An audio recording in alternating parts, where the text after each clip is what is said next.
Hello and welcome to Awaz News. I'm Kubra Ali and I'll be taking you through big news across Canada. Toronto Zoo hit by ransomware attack. Chief apologizes after video of cops carrying coffee at protest sparks outrage.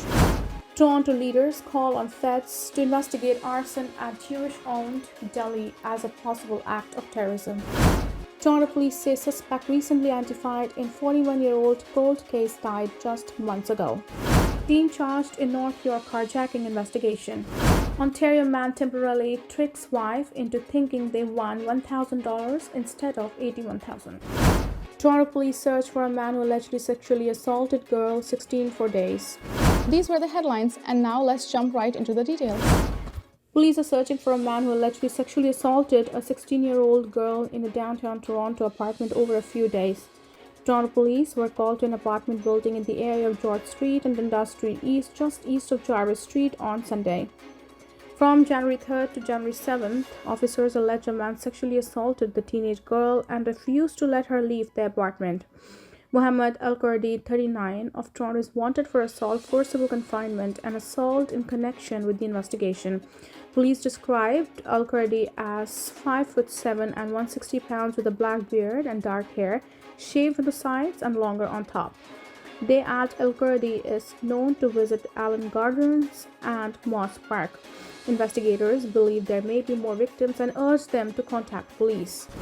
Days after a Jewish-owned deli in North York was set on fire in suspected hate crime, a Toronto deputy mayor and city councillor are calling on the federal government to investigate the incident as a possible act of terrorism. We are trying to emphasize the need to treat what happened here last week as an incredible escalation of what's happening in the city. An incredible tipping point, Deputy Mayor Michael Cole said at a news conference Monday alongside Councillor James Pasternak, calling the arson an act of hideous targeted intimidation. The fire at International Delicatessen Foods, located near Steeles Avenue and Keele Street, broke out early Wednesday morning. The fire was extinguished and no injuries were reported. The words "Free Palestine" were seen spray painted on the outside of the building. Toronto police confirmed last week that the incident is being investigated as a suspected hate crime. Cole said he has been in constant communication with police who are aggressively investigating the incident, but at this point, no suspects have been identified. The owner of the store, who Cole said does not want to be identified for fear of further attacks, is shell-shocked. Cole said the police investigation and needed repairs will see the business closed for 6 months to a year. In the face of rising anti-Semitic incidents in the city, Cole called out Prime Minister Justin Trudeau and Ontario Premier Doug Ford for more visibility and support. Toronto police said last month that they have recorded close to 100 hate crimes in the city since the start of the Israel-Hamas conflict, initiated by a surprise attack on October 7th and resulting in the death of 1,200 Israelis. Police said at least 56 of those reported hate crimes were categorized as anti-Semitic. Cole added he also contacted both the federal and provincial attorney generals to make changes to the very feeble laws that make it almost impossible to prosecute individuals involved in incidents like the one on January 3rd. Meanwhile, Pasternak said he's asked the OPP to step in and support Toronto police in their efforts to control the pro-Palestinian protests at Avenue Road overpass over Highway 401, which have been ongoing for weeks. Pro-Palestinian demonstrations in Toronto have persisted over the past 3 months as the Gaza death toll nears 23,000. While most of those protests have unfolded along University Avenue and along other major corridors, there have been some demonstrations which have targeted Jewish-owned businesses or predominantly Jewish neighborhoods. Toronto's police chief is apologizing after officers were filmed bringing coffee and donuts to protesters at a pro-Palestinian demonstration over the weekend. Pro-Palestinian protesters have been demonstrating at the Avenue Road overpass over Highway 401 for several weeks, sometimes clashing with pro-Israel counter-demonstrators. Video shared with Awaz News by Laura, who was at the protest on January 6 shows officers bringing Tim Hortons coffee and donuts to protesters on the bridge. In the video, the protester who is handed the coffee says, that police were preventing more protesters from joining the demonstration on the overpass, but agreed to carry over the refreshments which had been bought for them. Images of the officers handling the protesters' coffee sparked outrage online. The overpass is located in a predominantly Jewish neighborhood, and area residents have said they feel the protests are aimed in part at intimidating them. In a statement issued later, Chief Martin MQ didn't specifically reference the coffee but said questions have been raised about one particular interaction between officers and a protester on the bridge. The chief added, "Let me be clear and unequivocal. Our commitment to keeping our city's Jewish community safe is unwavering. We are doing everything we can in the locations that have been targeted for demonstration to uphold and enforce the law."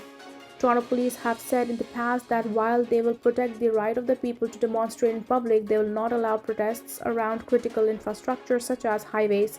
It's not entirely clear why the overpass protests have been allowed to continue. A 17-year-old male from Oshawa is facing multiple charges after he allegedly entered a North York store waving a handgun and acting erratically and then tried to carjack two people outside. The incident happened on January 6th near Dufferin Street and Yorkdale Road. Police say that the officers first responded to the area for a suspect who had entered a store waving a handgun around while acting erratically. That individual then left the store, approached a vehicle with two occupants inside, and pointed the handgun at them before demanding they get out of the vehicle, they say. The victims were able to drive away from the area. The suspect, meanwhile, fled the scene on foot. Officers from 32 Division quickly responded and apprehended the suspect following a shot-put pursuit. Police further alleged that at the time of the arrest, they located a replica handgun and a quantity of drugs. A 17-year-old boy from Oshawa is facing 8 charges, including assault with intent to resist arrest. The teen cannot be identified under the provisions of the Youth Criminal Justice Act. The Toronto Zoo has been hit by a cyber attack involving ransomware. The zoo said the breach was first detected on January 5th and that officials took immediate steps to start to determine the extent of the incident. It also said that it is investigating how this attack may have impacted its guests, members, and donor records. At this time, the zoo said its animal well-being care and support systems have not been impacted. Normal operations also continue, and the zoo is open to the guest. Further, its website is not impacted. The cyber attack at the Toronto Zoo comes about 2 months after a similar ransomware attack on the Toronto Public Library TPL on October 28. That attack has impacted the TPL's website as well as all public computers and printers at its 100 branches.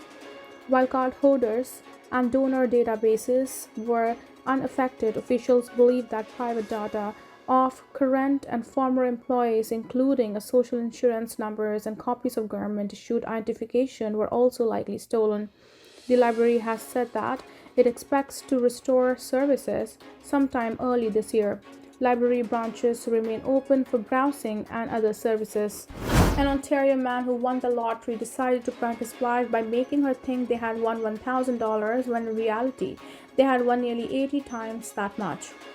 Ed and Debbie Walker from Grimsby, Ontario won the second prize of the August 30th Lotto 649 draw, scoring a total of $81,071. Ed Walker had gone to the store alone to scan their lottery ticket. He brought the ticket home to show his wife but wrote down the prize amount on a piece of paper. Eddie Walker set the paper down and covered the 8 when he showed Debbie. "I thought we had won $1,000 and I was so happy," Debbie Walker said. Then Ed moved his hand and saw it was $81,071. "I couldn't believe it. I was shocked." With their winnings, the couple plans to travel and do some home renovations. The winning ticket was brought from a Shoppers Drug Mart on Main Street in Grimsby. Thank you for tuning in. I'm Kubra Ali. I'll see you back tomorrow, same time, same channel. Have a good night.